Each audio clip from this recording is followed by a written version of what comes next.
Hello YouTube, welcome back to the channel. Today I'll be checking out the 3 kingdoms oversimplified.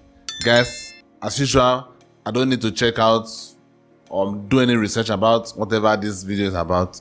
I'm very sure that oversimplified is going to deliver. If you haven't subscribed, please help me out, hit that subscribe button. Also hit that like button as well if you love this reaction. Let's get right into it.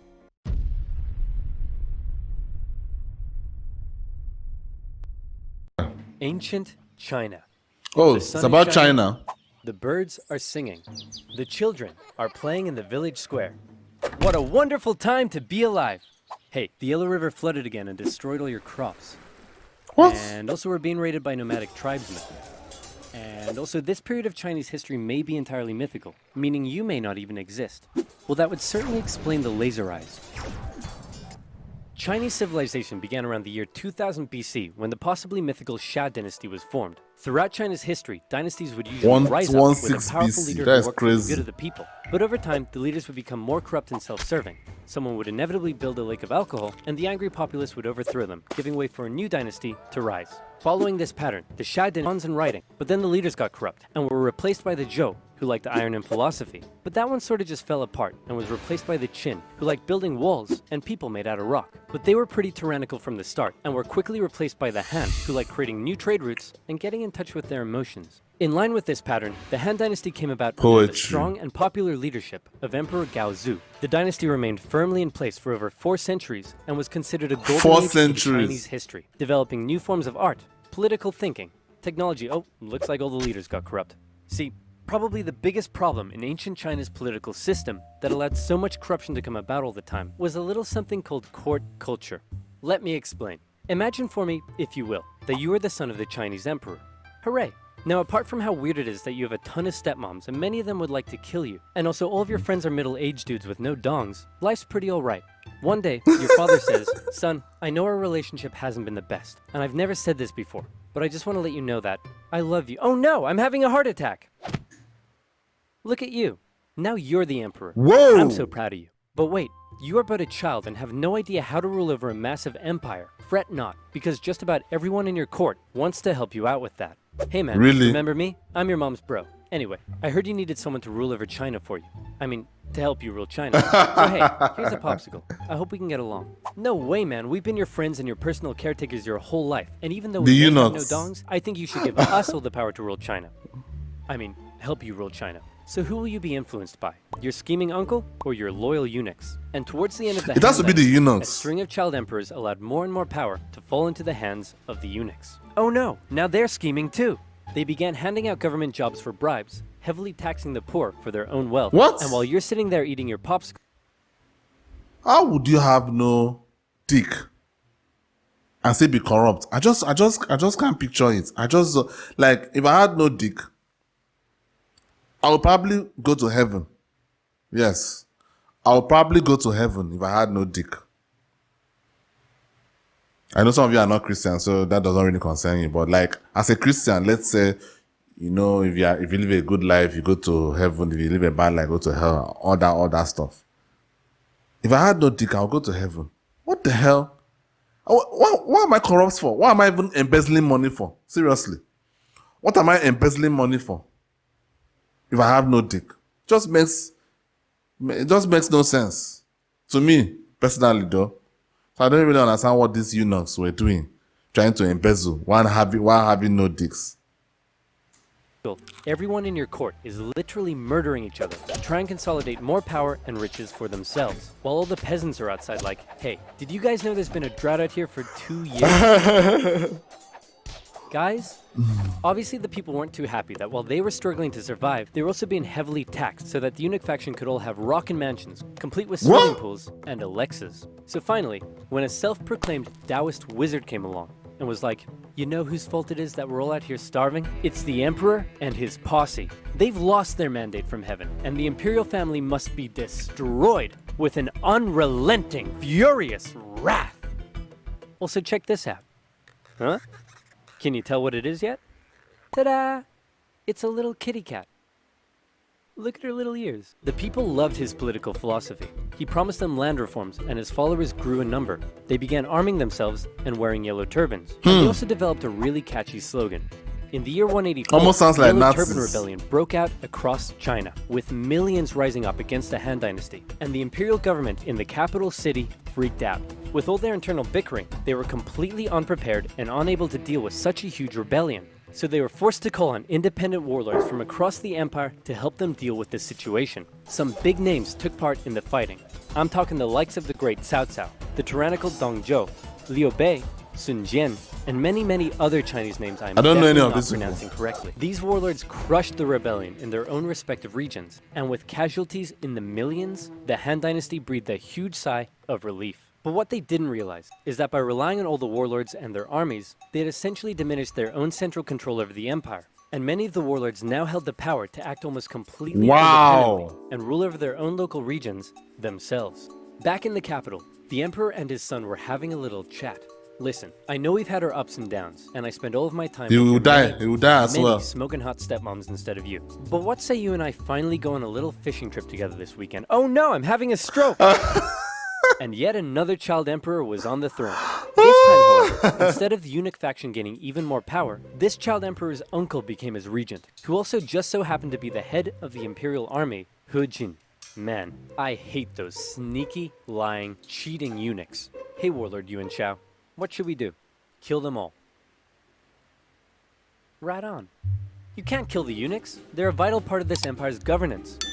And also, they paid me a lot of money to say that about them. Ah, come on! No! So He Jin and Yuan Shao decided the empress may need more convincing. And so they called in an infamous, feared, tyrannical, overweight warlord from the northwest to help convince her. That man was Dong Zhou, and he set out for the capital city with his army. Hey guys, I heard a rumor that He Jin was planning on killing us. Then why don't we kill him first? And so it was. They lured him to the palace with a forged letter from his sister, and when he got there, they lobbed off his head. Whoa! Just like that? Kill them all. Imperial forces stormed the palace, and the eunuchs were all massacred. The peasants, who were still suffering from drought and starvation, saw what was going on and began to riot. The emperor and his brother were forced to flee the city, which was now in flames, and the feared, nasty, tyrannical, bloated Dong Zhou had just arrived. He found the emperor and his brother wandering the hills outside of the city and was understandably confused. So he scooped up the emperor, went to the capital and was like, "Hey guys, what's up? I see the capital is on fire. Also, I'm here with my army and I have the emperor with me." Wait a minute, the capital is on fire, I'm here with my army, and I have the emperor. Screw you guys, I'm in charge. So now Dong Zhou ruled over the Han Dynasty as the emperor's regent. His first act was to say to the emperor, "Hey man, no hard feelings, but I like your little brother better, so I'm actually making him emperor instead of you, so you're free to go do whatever you want." Actually, whoa! Yeah. That feels better. Dong Zhou ruled with an iron fist, and he did whatever the flip he wanted. He made absolute decisions himself, showing no regard for the monarchy. He had his opponents or those who disagreed with him killed. He broke protocol, doing things like keeping his sword when approaching the emperor, wearing shoes in the court, sleeping in the emperor's bed. What the fuck? Worst of all, he would walk in the presence of the emperor. You were meant to trot. The other warlords around the empire hated him, and so they said, "Something needs to be done about this guy. What say we form a coalition and oust him?" And it was agreed. Warlords from across China, their armies amounting to 100,000 men, allied together against the tyranny of Dong Zhou. Yuan Shao's coalition consisted of some of the nation's most capable leaders, including his half-brother Yuan Shu, the great Cao Cao, and Sun Jian. But Dong Zhou had an ace up his sleeve. His protege and adopted son, one of the most skilled and feared warriors in all of China. It's Lu Bu. This guy was a beast of a man. He never lost a duel, and no other warlord dared challenge him to one. He was also famous for betraying just about every warlord he ever fought for, something that Dong Zhou didn't seem too concerned about. The coalition attacked Dong Zhou in Luoyang, and in particular, Sun Jian's forces inflicted a heavy defeat against him, and he was forced to flee to the city of Chang'an. After this initial success, however, the war entered into a stalemate. The warlords in the coalition realized it was going nowhere, and also they all secretly hated each other. So they all went home. Dong Zhou was safe. Until... Legend has it that a government official in Chang'an had a daughter who was hot. Super hot. He invited Lu Bu to his home and promised Lu Bu that someday he could marry his daughter. Then, he invited Dong Zhuo to his house and did the exact same thing. Dong Zhuo was so smitten that he insisted on taking her as his concubine immediately. And when Lu Bu heard the news, he was pretty unhappy. Hey man, aren't you worried that you stole Lu Bu's girl and betrayal is like his personal hobby? Lu Bu? Betray me? No way, man. Never gonna happen. Whoa! Ah, crap. Lu Bu, along with other government officials, assassinated the tyrannical Dong Zhuo. Then they left his body burning in the streets. Some sources say he was so fat and oily, he kept on burning for days. Wow. Nice. So with Dong Zhuo dead, and the power of the Han government essentially decimated, China was left with a huge power gap, and a ton of warlords who all slept soundly at night dreaming of being the one to fill it. Here we enter into a crazy and chaotic period of civil war all across China, with so many people, so much betrayal, so much intricacy, it makes Game of Thrones look like a Dr. Seuss publication. Damn. But just to give you an idea of how crazy and chaotic it was, see if you're able to keep up with this. Are you ready? Here we go.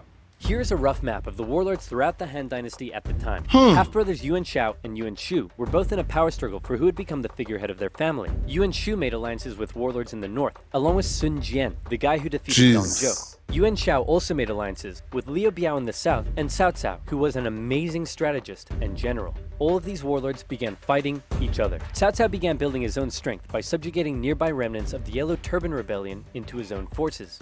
Down south, things weren't going so well for Sun Jian, as he was killed in an ambush, so Sun Ce took over. Then, Yuan Shu got pushed back to the river Huai, so he ordered Sun Ce to take the territory of warlord Lu Kang. Then Sun Ce went off to capture territories in the east for himself. Cao Cao's family lived in this province over here. One day, they were murdered.